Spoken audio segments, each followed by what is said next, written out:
Les produits de l'agriculture sont notre seule matière première. Il n'est pas acceptable qu'un pays comme la France dépende encore largement de l'étranger pour son alimentation. L'agriculture doit être notre pétrole. La France ne serait plus le grand fermier de l'Europe. C'est aujourd'hui le seul grand pays agricole où les parts de marché reculent. Notre surface agricole diminue, les rendements baissent et les agriculteurs désertent. Notre politique agricole doit également favoriser la diversification des activités. Oui, il faut encourager la production d'énergie renouvelable. Oui, il faut favoriser les initiatives visant à accroître la capacité de stockage carbone dans les sols. Oui, il faut que la PAC consacre davantage de moyens à rémunérer les services environnementaux. Libre-échange. Ce programme vous est présenté par Olivier Jacquemont, avec Thomas Zerwal, économiste et enseignant-chercheur à l'ESCE, l'École supérieure du commerce extérieur, et également intervenant à l'Université libre de Bruxelles et à l'Université de Lille. La France occupe toujours en 2023 la position de leader en matière agricole en Europe, et ce devant l'Allemagne et l'Italie. Mais pour combien de temps encore ? Parce qu'au sein même de l'Europe, de nombreux pays viennent à se spécialiser et nous concurrencent, y compris sur des produits phares qui font la fierté et le prestige de la France à l'international.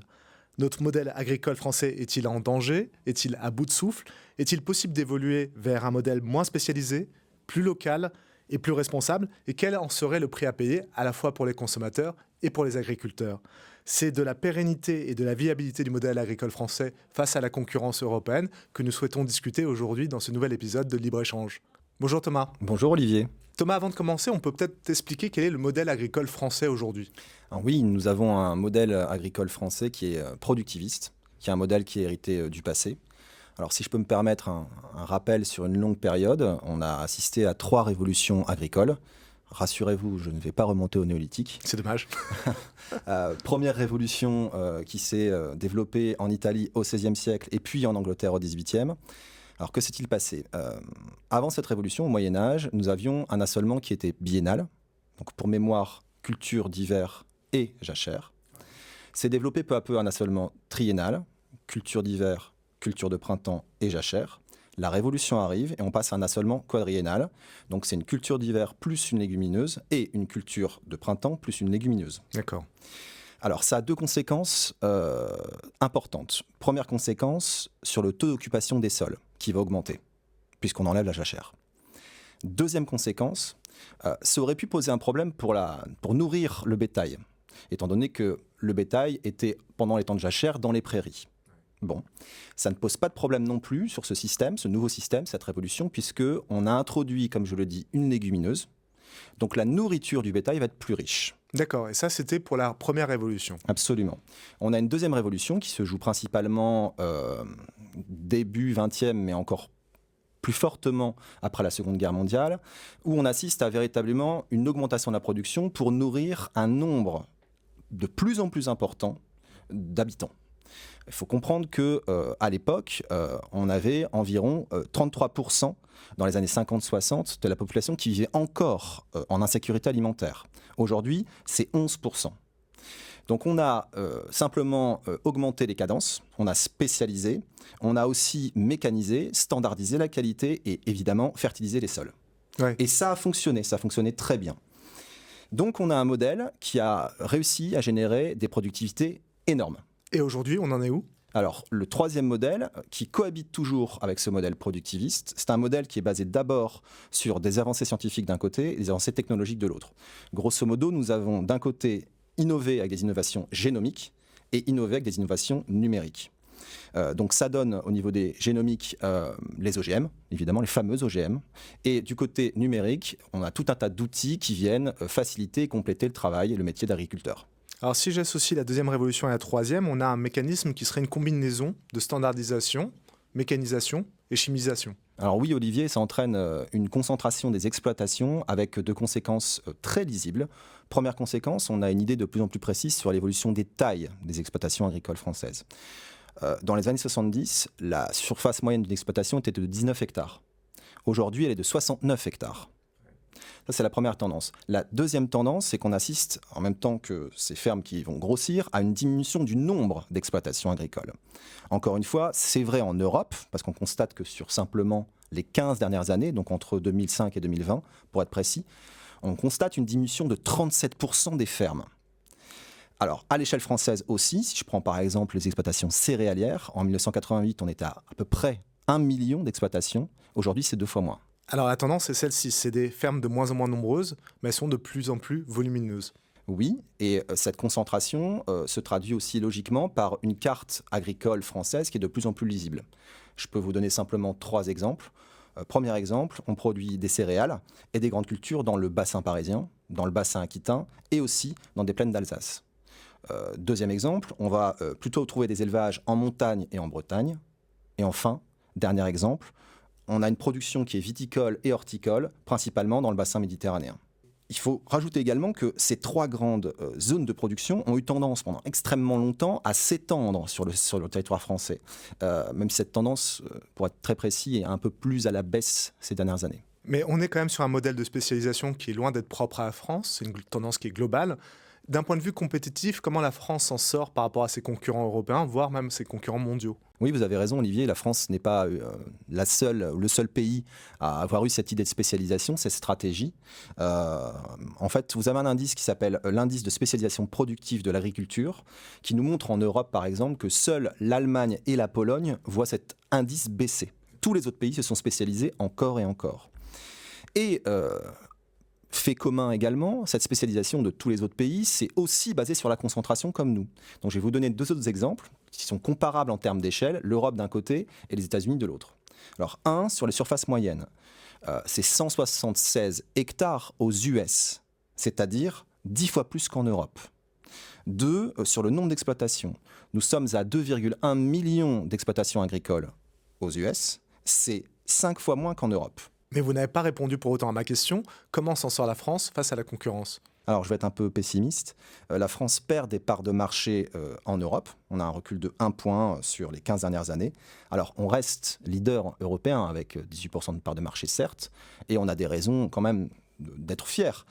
Quand vous voyez les chiffres de la valeur de la production agricole, la France est première, qui est suivie de l'Allemagne, puis de l'Italie, puis de l'Espagne, et très loin derrière des Pays-Bas. On a des raisons d'être fiers puisqu'on a une différence entre notre pole position et l'Allemagne, par exemple, ou l'Italie, d'environ 20 milliards d'euros.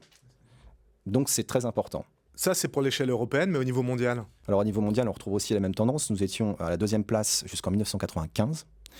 Et nous sommes maintenant à la 6e place, qui est très loin derrière les États-Unis, loin derrière le Brésil et l'Argentine, par exemple. Nous sommes toujours leaders au niveau européen. On constate une certaine érosion au niveau mondial. Est-ce que la France est en train de payer le choix de spécialisation qu'elle a effectué ? Oui, Olivier, en France, on s'est avant tout spécialisé dans la production végétale, un peu au détriment de la production animale. Notre production végétale est d'ailleurs presque 2 fois plus élevée que notre production animale. On est les leaders européens sur la production végétale et on est concurrencé notamment par l'Allemagne sur la production animale.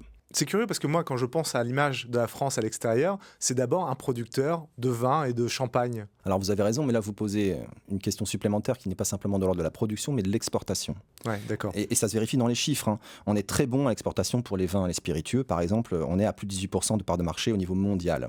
Mais nous sommes aussi, même si c'est moins emblématique, à très bon sur les céréales avec 6 ou 7% de part de marché. J'imagine qu'il ne suffit pas de regarder vers l'extérieur ce que nous exportons, mais il faut aussi voir ce que nous importons. Alors ça nous donne 60% des fruits et 40% des légumes qui sont importés. Si on pousse un peu plus loin sur les données en utilisant un rapport du Sénat sur l'alimentation durable et locale, 45% des poulets consommés sont importés, 30% des produits laitiers et encore 26% de notre consommation de porc. Alors on voit que face à ces importations, on a des concurrents qui sont très compétitifs. Oui. Que fait-on alors ? Olivier, il faudrait pouvoir déjà produire sur d'autres segments de production qu'eux. Il ne suffit donc pas de relocaliser ? Non, il faut pouvoir produire et diversifier pour être bon sur d'autres segments de marché que ses concurrents. Alors, pour pouvoir faire ça, il y a quand même encore 2 défis à relever, un défi amont et un défi aval. Un défi amont où il s'agit de trouver de nouveaux intrants et de nouveaux fournisseurs. D'accord. Un défi aval où il faut convaincre à l'autre bout de la chaîne de nouveaux consommateurs d'acheter ces nouveaux produits. Le défi aval est aussi complexe en ce moment avec des difficultés de pouvoir d'achat parce que certainement que ces produits made in France seront un peu plus chers. Vous nous avez aidé à cibler les deux défis qui se posent, mais comment les relever ? Par exemple, à jouer collectif, en passant par soit des coopératives, soit des groupements d'intérêt économique ou soit des associations. Ça nous permet d'être un peu plus fort en amont sur notre pouvoir de négociation auprès des fournisseurs. Ouais. Et ça nous permet aussi d'être un peu plus fort en aval, par exemple, vis-à-vis des distributeurs. Maintenant, soyons clairs, je n'ai en tête qu'une seule activité en France dont le nombre d'exploitations augmente. Elle se situe en Île-de-France et cette activité, c'est la culture maraîchère des légumes frais. Et j'en profite pour préciser que cette culture maraîchère s'effectue principalement en circuit court, dont nous avons déjà parlé dans un précédent podcast.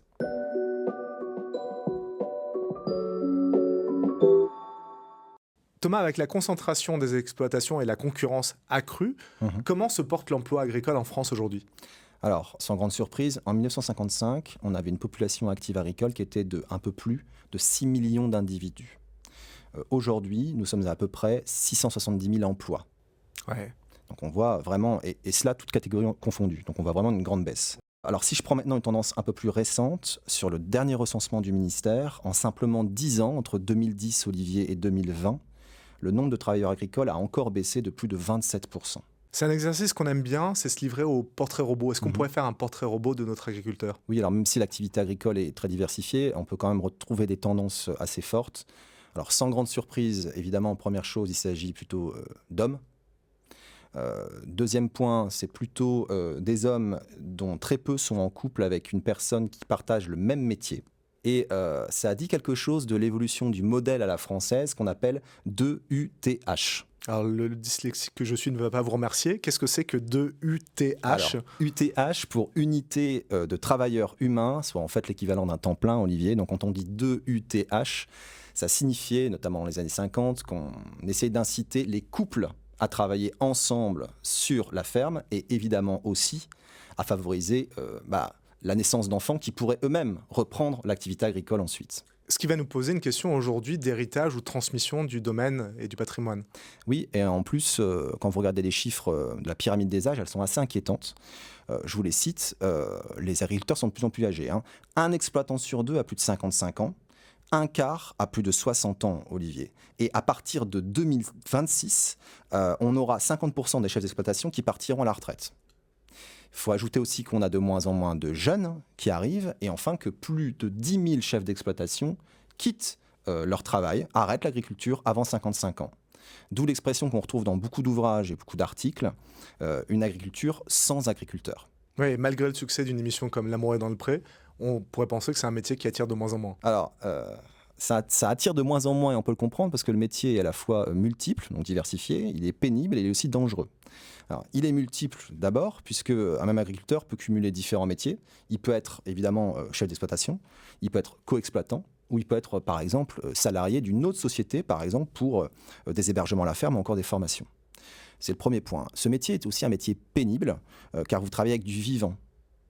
Donc en termes de volume horaire, on sait qu'environ 80% des agriculteurs travaillent plus que 40 heures hebdomadaires. Vous travaillez avec du vivant, donc vous travaillez aussi beaucoup de week-ends. Il y a plus de 55% des agriculteurs qui travaillent le dimanche, par exemple. Et enfin, c'est un métier qui peut être pénible parce que c'est un métier qui est physique. Donc au niveau de ce qu'on appelle les TMS, pour troubles musculo-squelettiques, on sait que plus de 90% des agriculteurs souffrent de TMS. Et le troisième caractère, c'était la dangerosité. Évidemment, on pense aux conséquences sur la santé de l'activité agricole, notamment avec l'utilisation des pesticides, qui peut être une utilisation bien au-delà des recommandations sanitaires. Alors, on a ces trois caractères, disons, qui rendent le métier difficile, mais est-ce que c'est compensé par une rémunération qui est attractive ? Alors Olivier, c'est une question qui est assez complexe tout de même parce que je viens d'évoquer un travail diversifié de l'agriculteur et plusieurs statuts. Et nous avons évoqué aussi une grande différence entre la production végétale qui était préférée à la production animale en France. Donc je vais prendre deux exemples extrêmes volontairement.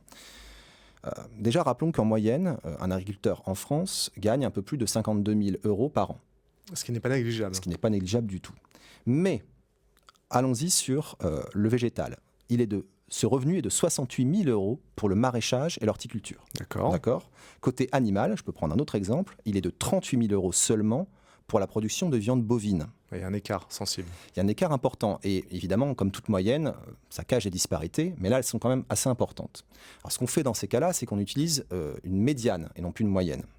Alors, la médiane, on arrive à un peu plus de 23 000 euros. Et encore, vous pouvez avoir des écarts dans cette médiane, mais des écarts qui sont territoriaux. Je m'explique.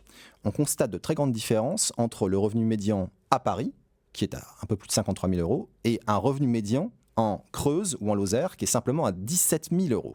Ouais, c'est considérable là encore. Ouais. Et on va ajouter encore une caractéristique particulière sur l'activité agricole et les revenus, c'est que les revenus sont extrêmement variables, un peu plus que toutes les autres activités, disons, classiques.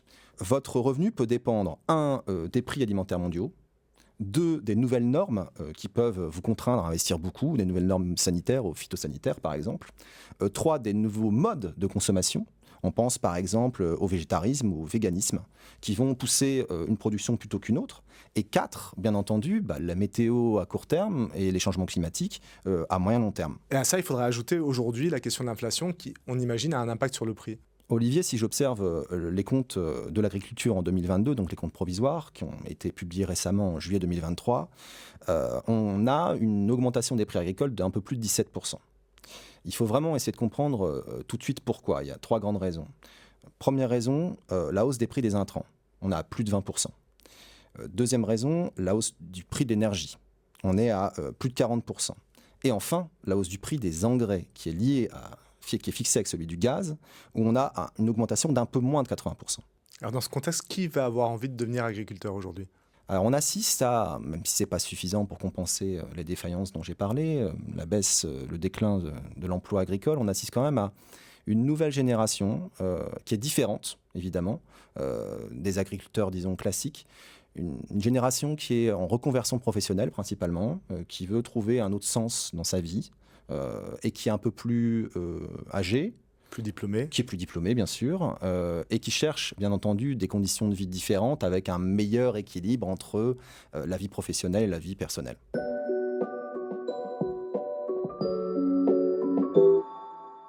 On peut imaginer, Thomas, que cette nouvelle génération sera plus sensible à des questions environnementales.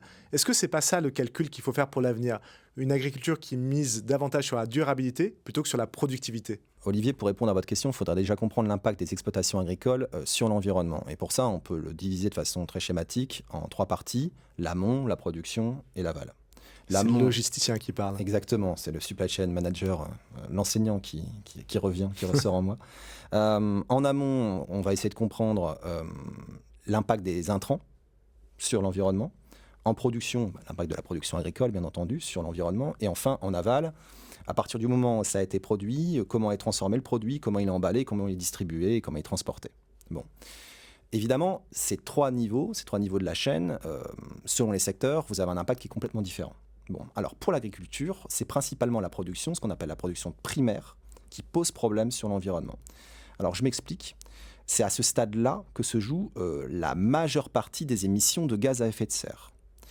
Et je précise également que souvent quand on entend émissions de gaz à effet de serre, on pense immédiatement au CO2. Or ici, c'est principalement du protoxyde d'azote, et 2, également du méthane qui pose problème. Et la France en sort comment par rapport à ses concurrents ? Alors, si je prends un indicateur qui est publié tous les ans, qui est en ligne, disponible gratuitement par The Economist, qui s'appelle The Food Sustainability Index, on a un classement de tous les pays qui est basé sur 3 piliers. Premier pilier, les pertes et les déchets alimentaires. Deuxième pilier, les problèmes nutritionnels.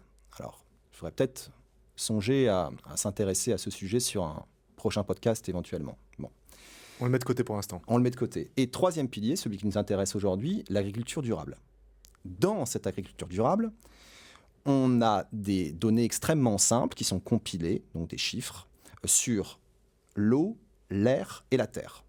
Mais ça ne donne pas suffisamment de détails sur l'impact de l'agriculture sur l'eau, l'air ou la terre. Peut-être pourriez-vous faire pour nous cet éclairage sur ces 3 critères que sont l'eau, la terre et l'air. Sur l'eau, Olivier, on sait que les activités agricoles sont responsables d'une part qui est importante de la dégradation de l'eau, notamment due à l'utilisation de l'azote, de produits phytosanitaires ou encore de phosphate. Ouais. Bon. Sur la terre, maintenant, on a un impact qui est évident aussi de l'agriculture sur la biodiversité.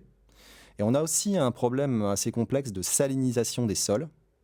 En fait, avec les engrais et l'irrigation notamment, les sols sont dégradés par l'agriculture, mais ce problème est un peu vicieux parce qu'il complique en retour le travail même des agriculteurs. Et pour vous donner une donnée de cadrage, on peut estimer que 7% de la planète sont affectés par cette salinisation. D'accord. Et pour ce qui est de l'air? Alors sur l'air, on sait que l'activité agricole émet 20% en moyenne de gaz à effet de serre. On peut se demander si c'est important ou pas, et pour ça, une bonne idée à mon avis est de se concentrer sur les émissions des autres secteurs en France. On sait que c'est moins que le secteur du transport, on l'a déjà dit beaucoup de fois dans le libre-échange. On sait aussi que c'est moins que l'industrie. Et il y a une autre bonne nouvelle, c'est que si on observe la tendance, entre 1990 et 2011, les gaz à effet de serre agricoles ont diminué de 10%. Voilà une nouvelle qui est encourageante. Oui, mais si je suis totalement honnête avec vous, Olivier, il faut rappeler que cette diminution est aussi causée par les importations, donc de la pollution qui est générée ailleurs. Et je vous rappelle, Thomas, que je vous ai posé une question. C'est comment la France s'en sort par rapport aux autres pays, et vous n'y avez toujours pas répondu. Alors, Olivier, dans ce classement de The Economist, la première place est, roulement de tambour, la Finlande. Ah, étonnant, oui. Bon. Et la France est, roulement de tambour, 33e. Alors, je vois que c'est décevant, et je vais ajouter un peu de déception à votre visage, c'est 33 sur 78 pays seulement. Vraiment le milieu de classement. Oui. Mais si vous me permettez, Olivier, on a parlé de l'eau, de la terre, de l'air. Il y a un pilier important, en tout cas qui me semble important, qui n'a pas été évoqué, c'est celui de l'énergie. J'avoue que ça m'étonnait. On n'a pas parlé d'énergie alors que l'impact écologique de cette question est majeur. Oui. Alors, l'énergie qui est consommée par l'agriculture vient principalement des produits pétroliers, vient ensuite l'électricité, puis le gaz. Mais il faut aussi rappeler qu'en retour, l'agriculture a du potentiel. Là, encore une fois, je m'explique. 20% des énergies renouvelables en France proviennent de l'agriculture. Donc c'est un potentiel qui est intéressant. Et aussi, on a une capacité de production d'énergie, notamment avec la biomasse. Donc ça aussi, c'est une bonne nouvelle. Mais j'ai quand même appris à me méfier de vos bonnes nouvelles, Thomas. Oui, parce que l'objectif le plus important, c'est quand même de diminuer notre consommation énergétique. Et c'est d'autant plus important dans le contexte de la guerre en Ukraine. Alors, en 70, je vais vous donner quelques chiffres, la consommation directe de l'agriculture était de 3,6 mégatonnes équivalent pétrole. D'accord. Aujourd'hui, c'est 4,6 mégatonnes. Donc cet objectif n'est pas atteint. Malgré tout, une nouvelle fois, comparons cela avec d'autres secteurs. 4,6 mégatonnes pour l'agriculture, dans l'industrie, c'est 27. Ouais. Et dans le secteur résidentiel, c'est-à-dire nous tous, comme les transports, c'est plus de 42. Est-ce que l'agriculture bio pourrait être la solution, Thomas? Olivier, je dois refaire un léger détour pour essayer de débroussailler le nombre de labels que nous avons en France. Alors, les plus connus, AOC, appellation d'origine contrôlée, AOP, appellation d'origine protégée, IGP, indication géographique protégée, label rouge, etc. Mais ça n'a rien à voir avec le bio. Non, mais je tenais à vous donner ces éléments de cadrage-là parce que la France est le recordman d'Europe pour le nombre de labels. On en compte plus de 500. Voilà. Alors maintenant, pour ce qui est du bio, ça a été créé en 85 et on a deux tendances principales en ce qu'on appelle SAU pour surface agricole utilisée. Première tendance en France, nous étions à 1,2% de SAU en 2000. On était à un peu moins de 3% en 2010 et on a un peu plus de 10% aujourd'hui. Donc la tendance est bonne et pour comparer au niveau des pays européens, on est juste au-dessus de l'Allemagne. Donc c'est le meilleur pourcentage, la meilleure progression européenne. Donc clairement, la tendance est bonne. La tendance est bonne. Alors, non plus à l'échelle française, mais à l'échelle européenne cette fois. On était à 3% en 2000, un peu plus de 5% en 2010 et à peu près à 8% aujourd'hui en Europe cette fois. On note, Thomas, quand même une évolution significative. Oui, absolument. Mais il faut aussi, en même temps, évoquer plusieurs difficultés au développement du bio. Alors, je peux citer une, deux ou trois raisons.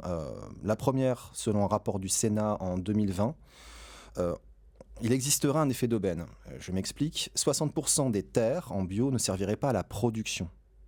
Mais elles permettraient quand même de toucher des aides. Par exemple, quand vous assignez une partie de votre espace à une prairie permanente. Donc vous touchez des aides, mais vous ne produisez pas sur ces espaces. Donc ça limite le développement. Deuxièmement, Olivier, c'est tout de même plus cher. Il faut essayer d'expliquer rapidement pourquoi. Les rendements sont plus faibles que dans l'agriculture conventionnelle, puisque vous n'utilisez pas d'engrais, par exemple, ou moins d'engrais. 2, il faut davantage de bras pour le bio, pour les mêmes raisons. Donc davantage de main-d'œuvre, et on retombe sur une des difficultés qu'on a précédemment expliquées. 3, quand vous utilisez moins de produits phytosanitaires, il faut effectuer davantage de travail à la main, comme le désherbage par exemple. Ce qui va créer aussi potentiellement beaucoup plus de TMS, de troubles musculo-squelettiques qu'on a évoqués également. Donc ces trois difficultés-là font qu'aujourd'hui, certaines tendances montrent que le marché n'est plus à la hausse et parfois à la baisse. Est-ce qu'il y aurait une relation entre ce que vous venez de dire, notamment sur les besoins de manœuvre, et la difficulté de se passer aujourd'hui des engrais chimiques ou des pesticides ? Pour se passer des engrais chimiques et des pesticides en France, il faut être assez clair, il faut comprendre d'où on part. La France, en valeur absolue, Olivier, c'est le premier utilisateur de pesticides en Europe, qui va être suivi par les pays que nous avons déjà cités, comme l'Allemagne, l'Italie ou l'Espagne. Alors, cette fois, en termes de substances autorisées en Europe, là aussi, la France est généralement dans le top 3. Souvent derrière la Grèce et l'Espagne. Alors, on peut se rassurer en se disant que c'est corrélé avec notre surface agricole, qui est plus de 58% de tout l'espace métropolitain, mais quand même, ces deux faits sont assez effrayants. Et au niveau mondial, cette fois, le niveau de la France varie selon les années, mais il est sûr qu'on est loin derrière des pays comme les États-Unis, le Brésil ou l'Argentine. C'est donc vu pour le panorama, mais qu'est-ce qui se joue aujourd'hui en matière européenne sur ces questions ? La Commission européenne, Olivier, a proposé de renouveler de 10 ans l'utilisation du glyphosate en Europe. Et normalement, l'autorisation du glyphosate allait être interdite à partir de fin décembre 2023. Donc c'est très récent. Alors pour répondre à votre question, quel est l'argument principal qui a été employé ? Si je tente de résumer, la substance est cancérogène, mais tout dépend du dosage. Évidemment, cette conclusion s'appuie sur un bon nombre d'articles et d'études scientifiques. Je vous en cite quelques-unes. On a beaucoup d'articles qui nous disent que c'est probablement cancérogène, je le dis entre guillemets, ou qu'il n'y a pas, je cite, de préoccupation critique, toujours entre guillemets, ou alors qu'il y a un lien qui existe entre cette substance et les impacts sur la santé, mais qui ne sont pas, je cite toujours, statistiquement significatifs.